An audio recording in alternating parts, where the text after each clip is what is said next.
Tonight on Primetime Politics, a deal on Gaza. It's something that nobody thought was possible, and we're going to end up having peace in the Middle East. The Israeli cabinet agrees to adopt Trump's 20-point peace plan, but with hostages still in captivity and other roadblocks to overcome, just how secure will this peace be? Coming up, we will speak to former Canadian ambassador to Israel, Jon Allen. Also, the Prime Minister came home empty-handed with more tariffs on softwood and automobiles. We have the best deal in the world.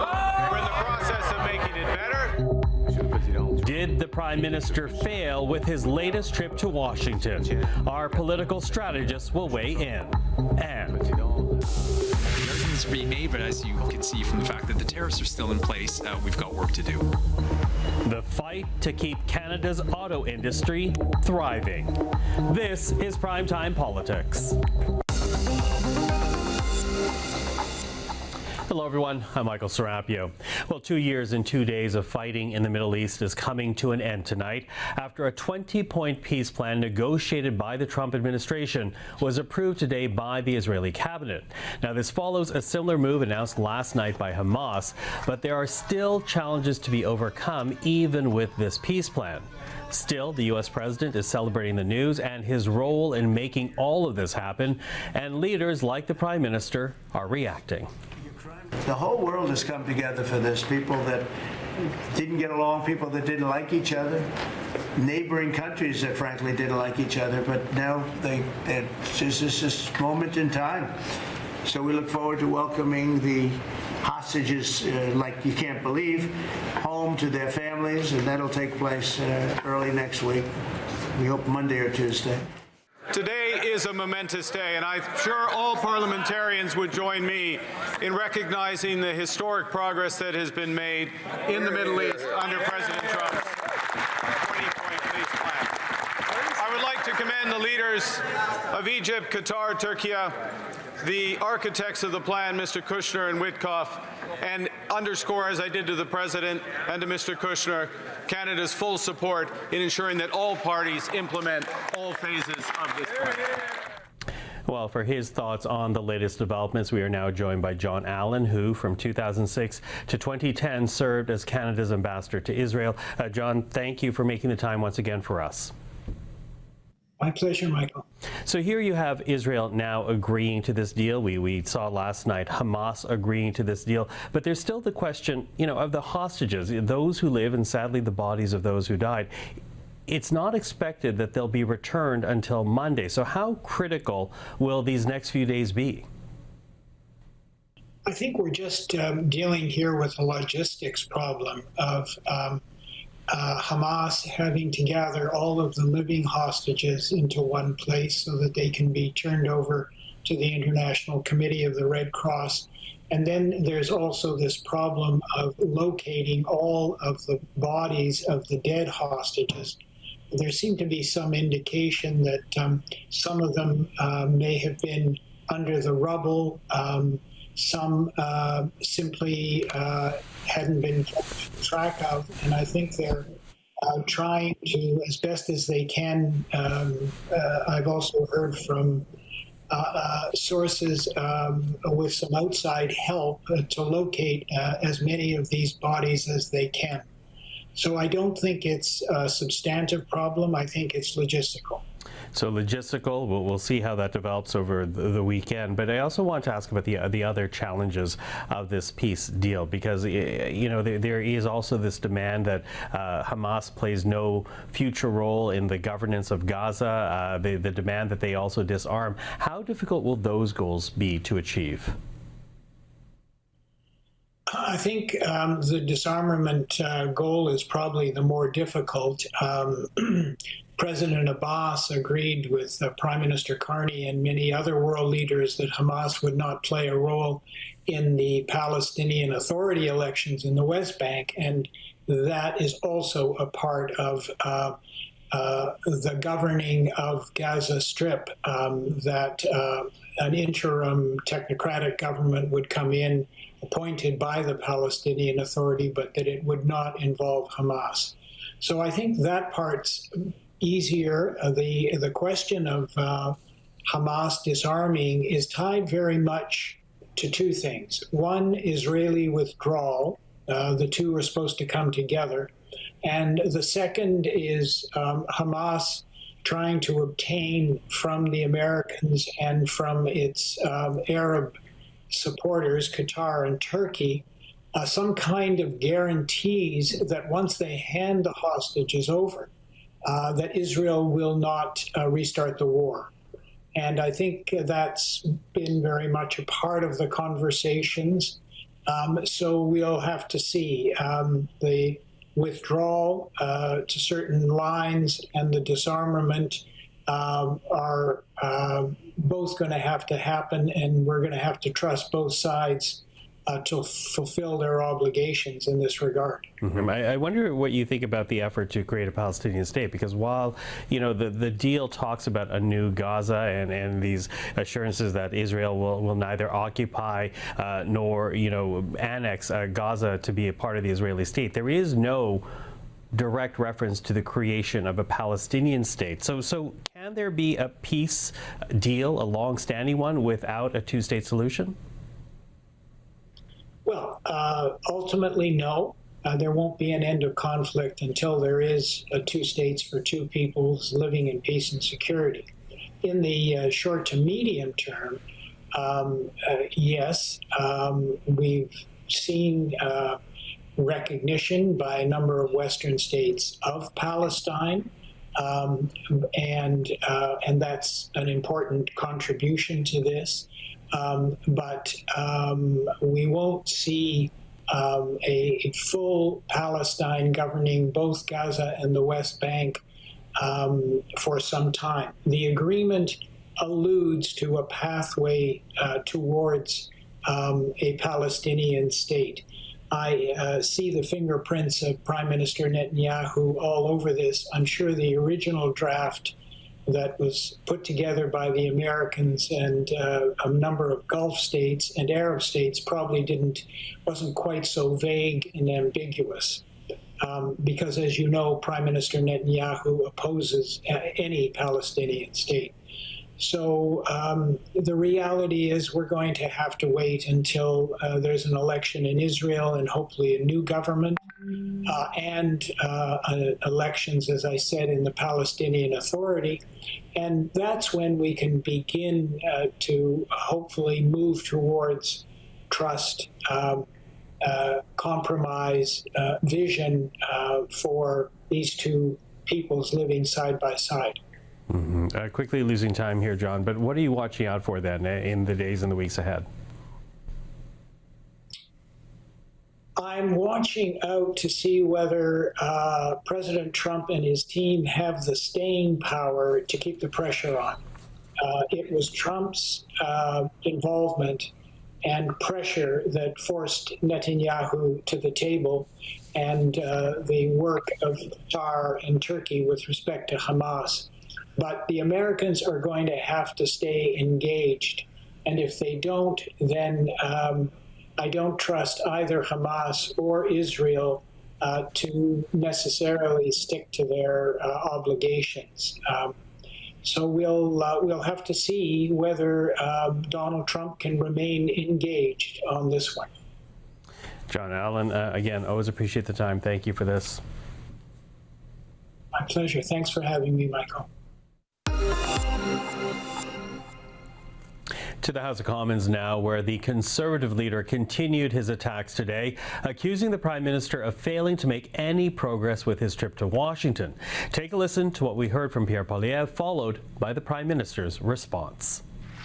Speaker, the Prime Minister came home empty-handed with more tariffs on softwood and automobiles, but he made a massive promise of $1 trillion of investment that would leave Canada to go to the United States. He said that this would be part of the agreement that he expects to get. So right in the agreement, he's going to commit to moving $1 trillion out of Canada. Yesterday, he confirmed it would be private money.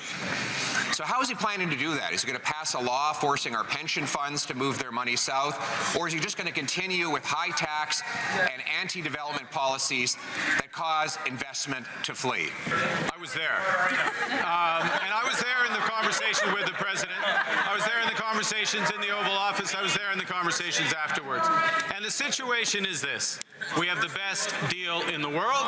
We're in the process of making it better for the workers in the steel sector, for the workers in the aluminum sector, for our energy workers, for our auto workers, for our workers in forest products, for our workers across this great land, because we believe in Canada. We will not rest till we have the best deal.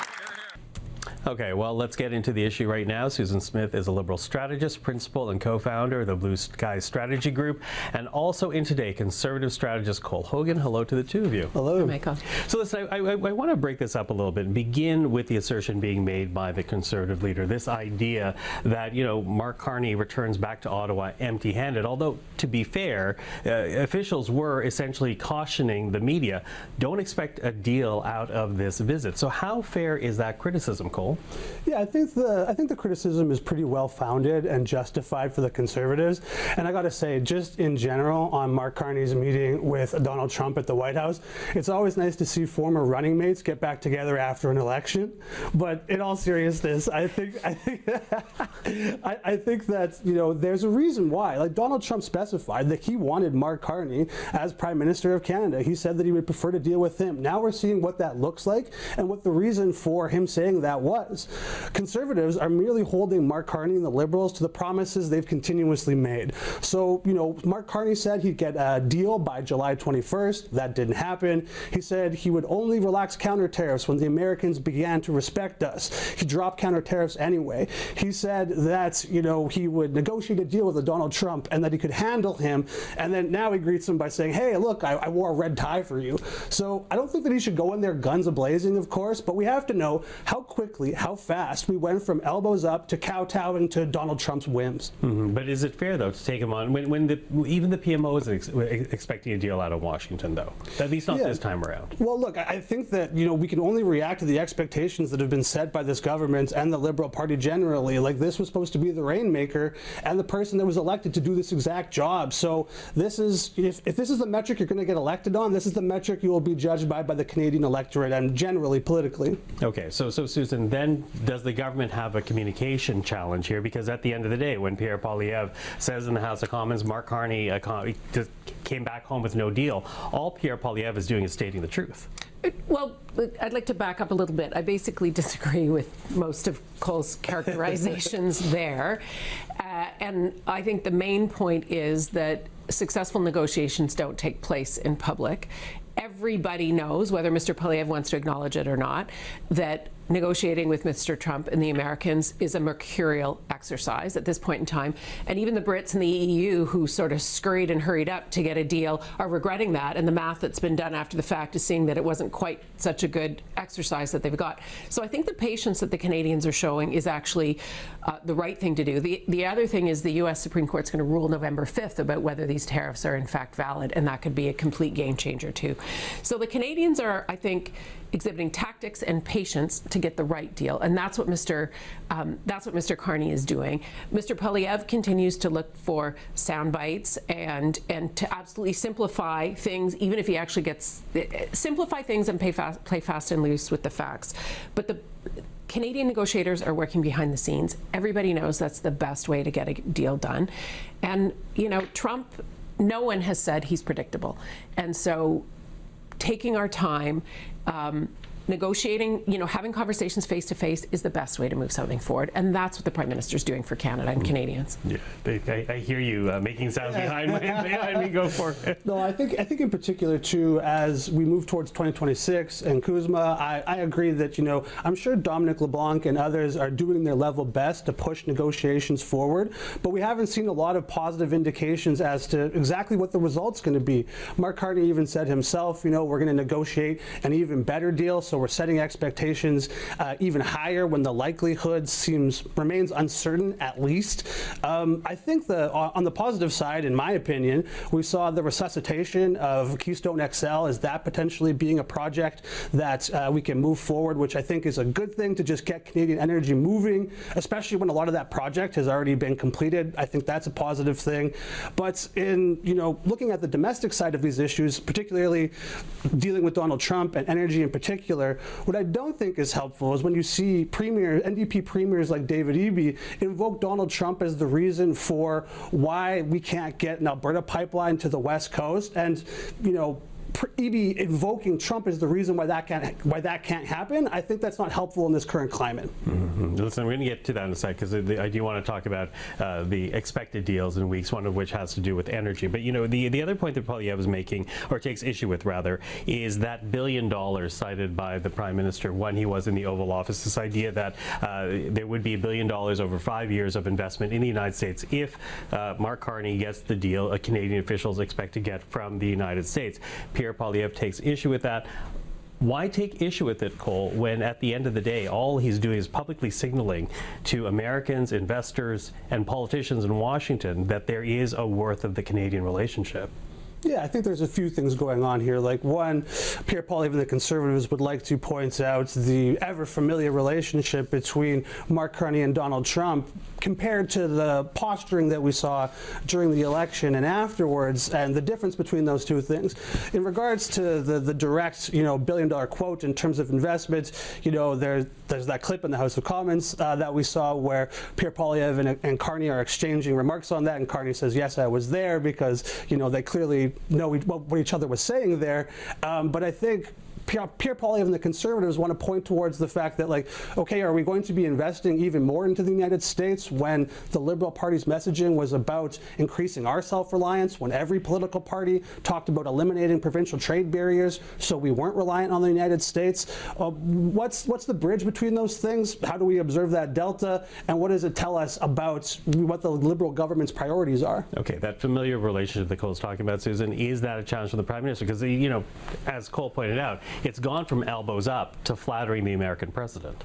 Look, as I've said, Donald Trump is a mercurial guy. I think Mark Carney is a tactician, and Pierre Poilievre is a slugger. And that's the difference. The other thing, the quote that was great yesterday was the Prime Minister said in the House of Commons, let me introduce you to two words called the private sector. And I think the signal that the Prime Minister was giving in the Oval Office, and you were there, Michael, was that if we get a deal and the Canadian economy grows, there will be investment in Canada, because that's what will happen when Canadian companies grow. But ideally, when Canadian companies grow, they then diversify their businesses. They broaden the scope of what they do. And Canadian companies investing in the U.S. or investing in the U.K. or whatever is a function of growth. Question period answers don't give a lot of time for actual long economic explanations. I'm sure Mr. Carney, the PhD in economy, could teach Pierre Poilievre, the professional politician, one or two things about the economics and how that kind of works from an economic growth perspective. But the Prime Minister has the trust of the country to get it done with Trump. The country did not trust Pierre Poilievre to get it done with Trump. The other thing I don't hear any solutions or other paths from Mr. Poilievre. Mr. Poilievre wants to continue to say, well, they should have picked me instead, yet he offers nothing constructive in return. So my poker chips, I think, are still with the Prime Minister, the guy who's got national, global, private sector experience on how to do something to grow and bolster the Canadian economy versus, someone who's just going to yammer across the House. Okay, I know you want to, but I need to ask one question, though, because the one concrete thing that did come out of Washington was, and this is we're hearing through PMO, the directive to work on steel, aluminum, and energy, with the PMO expecting material progress in the next few weeks. So what will you be watching out for then, Cole? Sure. Well, to Susan's point earlier, Canadians do trust the Liberal Party and Mark Carney the most to deal with Donald Trump and address these tariffs and these issues that we're talking about for now.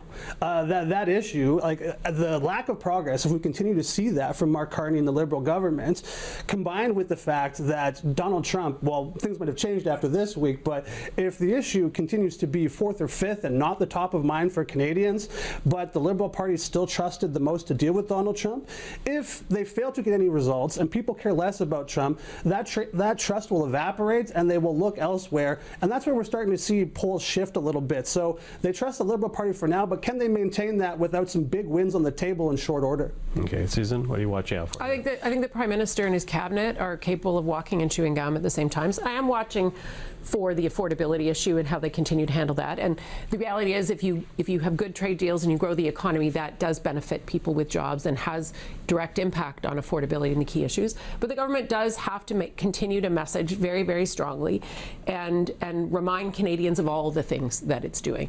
The Prime Minister is leading with his team on these very, very pressing issues because the trade issues on steel and automotive, et cetera, has direct impact on households, so he has to do that. But at the same time, his team needs to continue to communicate on the other issues. Okay, well, that was quite the trip. Thank you for the opinions of it. We'll speak again. Cole and Susan, thank you. Thanks, Michael. So watching out for deals on steel, aluminum, and energy in the coming weeks. But where there is very little movement right now are on talks regarding North American vehicles. Yesterday, the U.S. Commerce Secretary stated it out loud at a Canada-U.S. summit. Canadians should expect tariffs to be a part of any future auto deal, and the U.S. administration does not want vehicles assembled in Canada to be shipped to the United States. Well, let's talk about the potential impact of these words on the Canadian industry. We're now joined by Brian Kingston, the president and the CEO of the Canadian Vehicle Manufacturers Association. Brian, good to see you again. Yeah, good to see you. So here we have the president and his Commerce Secretary. They seem very clear at this moment in time. They believe that vehicle assembly has to happen in the United States, not in Canada. Is this a done deal then? I don't think so, and I think we need to just take a moment and calm down a little bit. I mean, I know those remarks understandably concern a lot of Canadians, but this is a negotiation. We've been through this before with the first Trump administration when we negotiated the CUSMA agreement. I think the conversations that occurred between the Prime Minister and the President looked very constructive. So I think we will get to an agreement. There is a mutually beneficial deal to be had. The Americans send more cars to Canada than they do to any other market in the world. So I think we've got the ingredients for a deal, and there is going to be a few more ups and downs along the way there. Okay, is that what you're hearing from GM, Stellantis, and Ford? Because at the end of the day, they're the ones that are going to have to make the decision as to where they want to put vehicle assembly. Yeah, absolutely. So the message that the industry has been delivering to the U.S. government, to the White House, has been that we have an integrated industry. We've just negotiated 5 years ago the USMCA trade deal. Companies have invested a lot into making sure that they are compliant with that trade deal. You can't upend that after only 5 years. And on top of it, we're all competing with China in this race to electrify. If the Americans are fighting with Canada and Mexico, we're not setting the industry up for success. So that message is heard loud and clear. We're just not at a point yet where we've managed to find an off-ramp to some of these tariffs. Okay, you say electrify, but at the same time, to my understanding, you think the EV mandate needs to be dropped right now. So how can you talk about being ready for electrification without these mandates? Yeah, so electrification is happening. It is the future. That is clear.